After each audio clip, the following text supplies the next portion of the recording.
guys, it's Karen and I'm in the top 3. Wow, you know what? I never thought that I would ever be saying those words. I'm like taking a moment right now. Just give me 2 seconds. Omukulu Fresh Kid yekaikate ayogeranga kugamba boss omwana ekaika ina swag mu Uganda munange twogera omwana nagudde mbintu ayongedde okulaga nti omukisa gwe sigwa kukoma leero ngabo omulaba awo alina mtabani w'omu kubagaga bakyasinze okuba abamanyi wano mu ggwanga omukulu Sudhir omwami oyo Rajiv Luparelia era nga omanyi nti Sudhir alina foundation emanyikiddwanga the Luparelia Foundation ewerera abaana omugwa amasomero gegano ngaga Kampala Parents alina bintu binyinyo omwami yavudde naganedda katuwere omwana no Fresh Kid aberenga kugamba naye atambu yadala kumuti. Oh, literacy, still literacy one, yeah, it's private. Yeah. Good. Yeah. And you keep making your music. Nobody should stop you. But at the same time, you must study even harder. Okay? Make sure you don't take it to school. It's only for work and for shooting your videos. Okay? Cool. Spell the word skillful. Kampala Parents. S-K-I-L-F-U-L. That is correct for 2 points.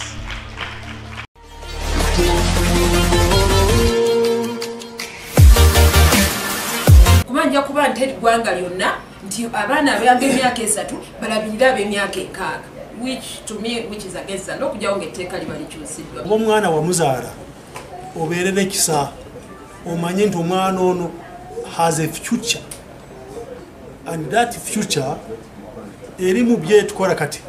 You know, a child, the future of a child depends on how he is brought up. So tituganye nti talent ebe developed naye omwana muleke asome. Aba ministry bagenze ne basomera abazadde n'abaddukanya omwana ono amateeka agatwala abaana ag'enjawulo.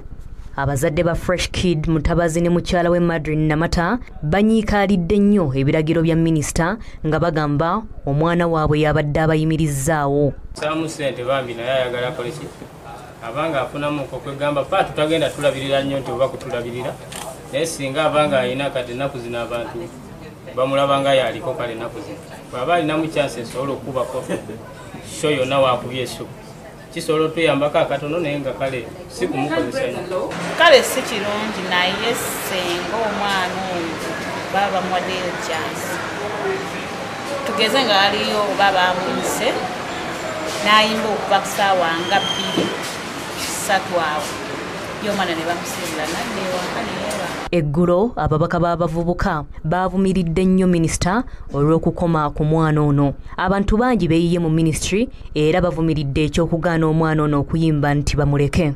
Omwana bamulekayo wabula bamwebudde okutwala talenti ye mu maaso. Minisita yali alina information enfo alabyeko omwana asoma buli kimu akirabye. Yes, n'atusomera amateeka ne tulaba buli kimu naye nga buli kimu kigenda sigala nga bwe kibaddemu kye mulina omumanyi.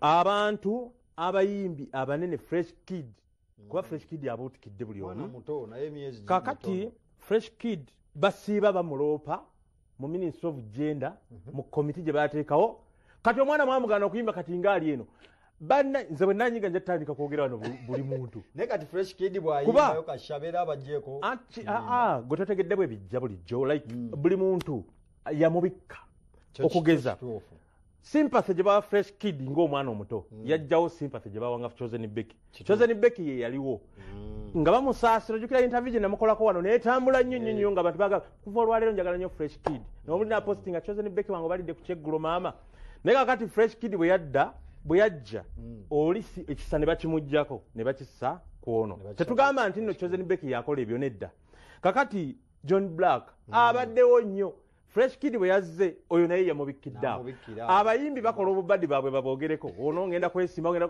tebutambula kubanga Fresh Kid akoze eki kakati abantu batabuse omwana bamufukidde ekizibu ye yennyini yayogerako wano mu interview n'agamba nti nno waliwo abatanjagala baagala okuntuusaako obulabe n'ayogera John Black yamusaba collabo Fresh Kid n'agigaana naye ate awo oba yalimbamu kubanga ebyo bigambo by'abashoto media si kakinti ababisse naye ate tayinza gaana John Black tayinza gana brother ono tayinza gana collabo ya John Black like John Black akwali naye ate omwana ono bonna akoze iki abasukkulumye.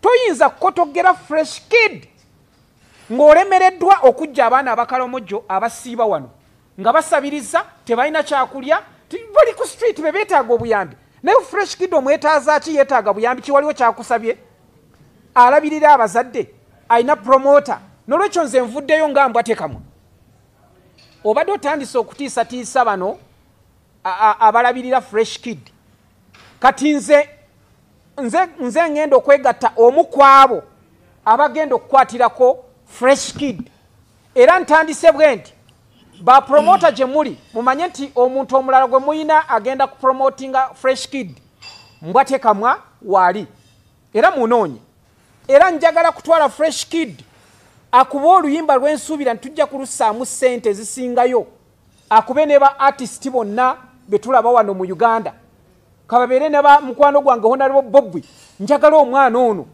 abakube hit bakkirize.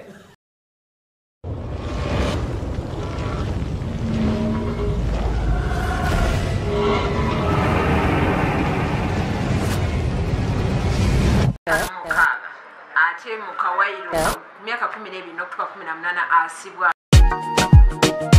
Bambi kusaba Bambi a Fresh Kid Bambi a Batman Rico Bambi nagende gomba DJ Arch obe Manuela Bambi buli lwangamba tobiddira omutima ogumenya Bambi kale pato nakola kikunsi bwogiraba Bambi lecho sindika mukyale watali buyambi zijukwira tanga kasete tekawera gafizi nacho kulia kupangirira nabo Mike Jackson batandika batonnyo okuyimba kale bwe babanga bamulabye nga asobola okuyimba okuze ekitone si kibi kale nga omanyi buli muntu avaayo n'ovaayo ng'ofunye erinnya balina okwogerako nga celebrity naye ate wate okubawo abamulondoola abamuli okumpi okumukuza nga muntu mulamu n'okumusomesa bino eby'omu bitabo nabyo abyetaaga. I think he should wait singing part then. He first started with his schooling. After he's done with schooling, then he may continue with his talent. As a minister, kiba kirungi n'atuula n'abamuzaala n'abo abakola naye ebyo byakola n'alaba ekisinga okuba ekirungi eri omwana. Ate teyemanyiza agendanga mu mabaala obudde obw'ekiro amanye wayina ogenda layimba ku masomero g'abaana n'ayimba ku ebyo ssomero by'abaana n'alema agenda mu mabaala. Okay, the government should help me because you have to first look out the family. I hear mom say that people posting stuff like something like that. We're confident in ourselves. I mean, I'm confident in myself. Ask me like 2 weeks ago, Karen, do you think you could be a presenter? I'll be like, nah. But now, I'll be like, yeah, I can do this. I know I can do this.